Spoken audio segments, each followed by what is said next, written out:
From an external point P, two tangents PA and PB are drawn to the circle with center O. Prove that OP is a perpendicular bisector of chord AB. तो दोस्तों जैसा आपका सवाल दिया हुआ है उसने कहा है कि एक एक्सटर्नल पॉइंट P से PA और PB दो टेंजेंट ड्रॉ किए गए जिस सर्कल का सेंटर वो है। आपको प्रूव करना है कि OP is the perpendicular bisector of AB। OP AB का परपेंडिकुलर बाइसेक्टर है। तो देखिए हमने मान लिया ये M पॉइंट है, तो हमने ट्रायंगल ले लिया APM और ट्रायंगल BPM। इन दोनों ट्रायंगल APM और BPM, AP BP के बराबर है। क्यों बराबर है? क्योंकि मैंने अभी बताया था टू टेंजेंट जब एक एक्सटर्नल पॉइंट से ड्रॉ किए जाते हैं वो आपस में बराबर होते हैं। दूसरे नंबर पे एंगल APM एंगल BPM के बराबर है। क्यों बराबर है? मैंने अभी बताया था कि टेंजेंट पॉइंट को सेंटर से ज्वाइन करने वाले लाइन सेगमेंट पर इक्वल एंगल बनाते हैं। मतलब ये अगर थीटा है तो ये भी थीटा होगा। तीसरी बात PM ये कॉमन है दोनों में, इसमें भी है और इसमें भी है। तो देखिए बाई SAS ये दोनों ट्रायंगल क्या हो गए? कॉन्ग्रुएंट हो गए।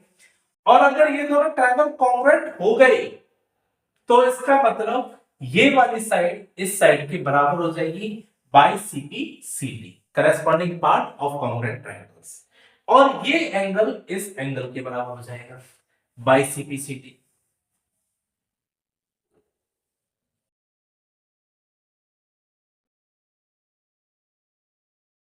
अब आगे बढ़ते बेटा, इन दोनों एंगल का जो सम है। अब आगे बढ़ते बेटा, इन दोनों एंगल का जो सम है वो हम जानते हैं 180 डिग्री होगा, लीनियर पेयर ऑफ एंगल्स। और दोनों एंगल क्योंकि आपस में बराबर हैं तो ये दोनों एंगल कितने कितने के हो गए? 90 डिग्री के। तो ये वाली साइड इसके बराबर है और ये एंगल और ये एंगल दोनों 90 के हैं। इससे ये साबित होता है OP परपेंडिकुलर बाइसेक्टर है AB का। इसके साथ आपका क्वेश्चन ये सॉल्व हो गया। आपको कहीं पर भी कोई भी डाउट लगे आप मुझे कमेंट कर दीजिएगा। इसको बार बार रिवाइज करके देखना, कॉन्सेप्ट आपको एकदम क्लियर दिमाग में बैठ जाए। चलिए अब हम अगले क्वेश्चन की तरफ चलते हैं। In the given figure PT is a tangent to a circle centered at O। PT एक टेंजेंट है सर्किल में जिसका सेंटर O है। OC is perpendicular to chord AB। OC chord AB पर परपेंडिकुलर है। प्रूव कीजिए PA इंटू PB बराबर होगा PC square minus AC square.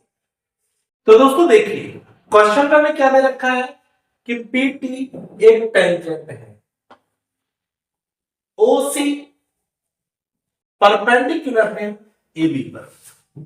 हमें प्रूव क्या करना है कि PA इंटू PB बराबर होगा PC square minus AC square. देखते हैं कैसे करना है। डायग्राम तो काफी डिफिकल्ट सा लग रहा है, चलिए देखते हैं। तो दोस्तों हम जानते हैं कि perpendicular drawn from centre by centre chord, कि जब हम सेंटर से किसी कॉर्ड पर परपेंडिकुलर ड्रॉ करते हैं तो वो कॉर्ड को बाइसेक्ट करता है। तो इसलिए हम कह सकते हैं कि BC AC के बराबर है। कह सकते हैं। चलिए तो हमने लिख दिया BC AC के बराबर है, ठीक है, कोई दिक्कत नहीं है। अब जो हमारा PA है ये हमारा PC माइनस AC के बराबर है, क्योंकि अगर मैं PC में से AC को माइनस कर दूं तो मेरा PA बच जाता है। ठीक है, बिल्कुल बच जाता है। इक्वेशन फर्स्ट मान लिया हमने। अब हम बात कर रहे हैं पीवी की, पीबी। तो पीवी में पीसी में अगर मैं बीसी जोड़ दूं तो हमारा पीवी बन जाता है, बिल्कुल बन जाता है, पीवी बराबर पीसी प्लस बीसी। और हम अभी देख के चुके हैं कि बीसी एसी के बराबर है, बीसी एसी के बराबर है, तो हमने बीसी की जगह एसी लिख लिया। ठीक है, तो हमारी पहली इक्वेशन बन गई पीए बराबर पीसी माइनस एसी और पीवी बराबर पीसी प्लस एसी, ये हमारी दूसरी इक्वेशन बन गई। दोनों इक्वेशन को हमने मल्टीप्लाई कर दिया तो ये हो गया PA into PB, PC minus AC into PA plus AC. और दोस्तों हम सब जानते हैं ए माइनस बी और ए प्लस बी क्या होता है, ए स्क्वायर माइनस बी स्क्वायर। तो PC square minus AC square, ये हमारा प्रूव हो गया। ये तो करना था, दैट्स इट।